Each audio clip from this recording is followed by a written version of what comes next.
going to do a math lesson today, and we're skipping a little bit, and we're going over to math lesson 160.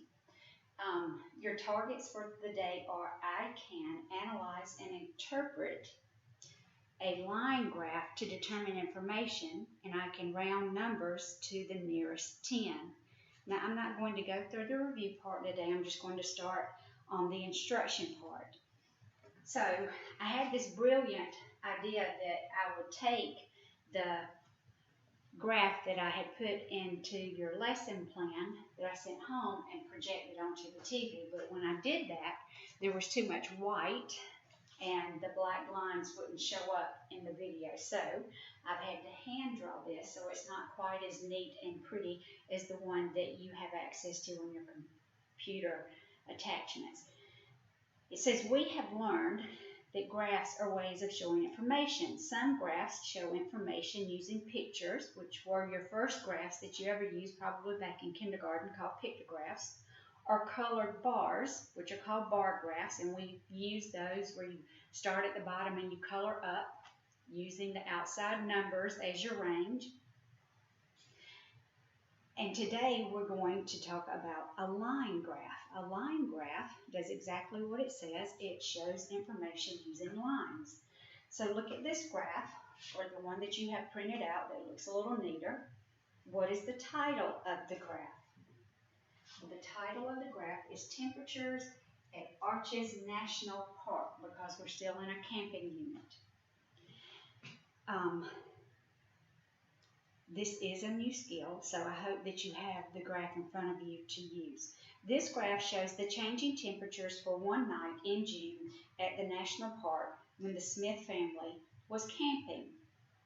Along the side of the graph, we have the different temperatures. The range is from 70 to 82. Each temperature has a line next to it. So, line 70, 72, 74, 76, 78, 80, 82. Probably should have these to the outside. Okay, so we're going to create a line graph using these temperatures that they recorded on each hour. Across the bottom of the graph are the times of the night. Each time has its own line above it. So we have 9 o'clock, 10 o'clock, 11 o'clock. Those are all p.m. Then we go 12 a.m., 1 a.m., 2 a.m., all the way to 7 a.m. To find where to draw the line, we use the points. At 9 p.m., the temperature was 83. First we look across the bottom of our graph and find 9 p.m. It should have been 82, not 83. That was a typographical error. I apologize. So we go to 9 p.m. and we're going to go up to 82. So this is 70, 72, 74, 76, 78, 80, 82. So 9 p.m. it was 82. At 10 p.m. the temperature dropped to 80. So now we're going to 10 p.m. and we're going to drop to 80. At 11 p.m. it dropped to 78. So we'll go to 11 p.m. and 78. At 12 a.m. run over to 12. It was 76. So we're going to go to 12 p.m. and 76. At 1 a.m. it was still 76. So we're going over to 1 a.m. and we're going to be on the same line. Now, at 2 a.m., it says it was 75. Well, I don't have a mark for 75, but I know that 75 would be between 74 and 76. So at 2 a.m., it was 75. This is 74. This is 76, so it's going to be in the middle. At 3 a.m., it stayed at 75, so I'm going to go up. And I'm going to stay between 74 and 75. At 5 a.m., at 4 a.m., it was 74. So I'm at 4 a.m. and I'm at 74. At 5 a.m., was 73. So again, I don't have 73, but it's between 72 and 74, so it's in the middle. At 6 a.m., it was 72. So I'm going to go up to 72. And at 7 a.m., it was back up to 74. And then I can connect these with a line, and hence, that is why it's called a line graph. And that shows the temperatures over a period from 9 p.m. to 7 a.m. And we can see at night the temperature dropped and it got cooler because the sun was not shining. And then when the sun came out, the temperature started to go back up. Once we have the points on our graph, it is easy to connect the points with our line. Now it is easy to see what the temperatures were at night while the family was asleep. At what time was it the warmest? Well, it was the warmest at 9 because the sun was just setting and there was still heat in the air. At what time was it the coolest? Well, the lowest point is here at 72, and that is at 6 a.m.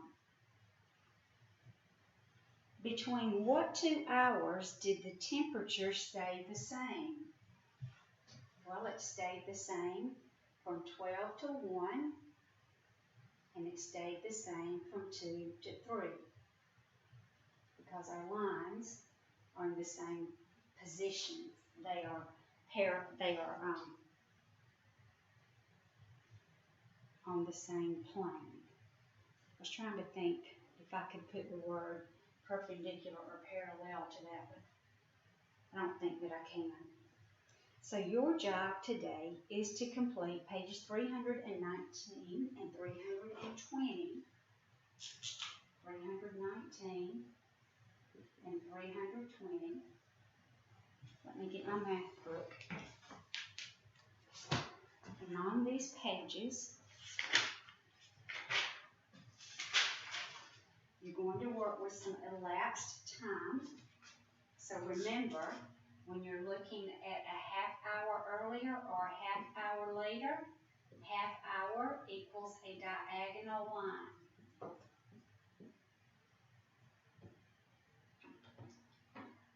Half hour equals a diagonal line. So you can draw the diagonal and find out where the minute hand would fall. And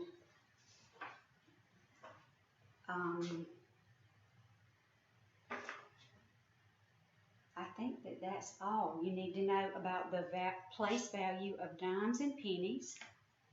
And you need to count by 4s. And on the bottom of that arch, you need to count by 3. So that's just practicing your multiples. On page 320, you are given a line graph. And you need to answer questions about the line graph. Read the graph.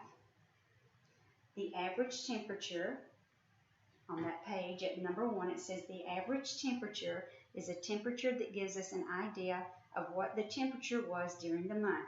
It is not the actual temperature each day.